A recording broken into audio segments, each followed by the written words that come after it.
ചങ്സ് എന്ന ഒമർ ലുലു സിനിമയിൽ അഭിനയിച്ചു. ഞാനൊന്നും പ്രേമിച്ചുകൊണ്ട് എന്നെ തൊട്ടിട്ട് പോലുമില്ല. അത് നിന്റെ കഴിവേട്. തന്നോട് ഞാൻ ചായ കൊണ്ടുവരാൻ പറഞ്ഞോ? ഇല്ല. പോയി ടച്ചിങ്സ് എടുത്തിട്ടോടാ.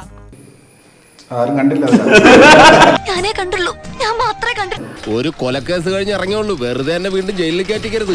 ഇഷ്ടംപോലെ സിനിമകൾ ചാടിക്കാർ കമ്മിറ്റ് ചെയ്തു, അതിപ്പോഴും തീർന്നിട്ടില്ല. അപ്പൊ അതിന്റെ ഭാഗമായിട്ട് കുറെ ബോംബുകൾ പൊട്ടിച്ചിട്ടുണ്ട്. പുള്ളി തന്നെ സംഭവിച്ചാണ്.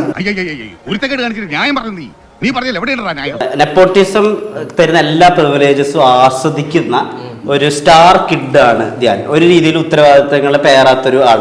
അയാൾ ഇങ്ങനെ തുടരെ സിനിമ ചെയ്യുന്നത് എന്തിന്റെ അടിസ്ഥാനത്തിലാണെന്നുള്ളതാണ് ആ ജയിലറിലെ ക്രക്സ്. അവൻ അറിയാതെ പറ്റിപ്പോയതല്ലേ, ഇപ്രാവശ്യത്തേക്ക് ഒന്ന് മാപ്പാക്ക്. ഞാൻ കാലത്ത് പിടിക്കരുത്. മേലെ ഈ ശവത്തിന്റെ മുമ്പ് തന്നെ ചവിട്ടി കൂടി ഞാൻ. അവന് ഏരിയയിലേ കാണില്ല, അക്കാര്യം ഞാൻ ഏറ്റു. ശരി.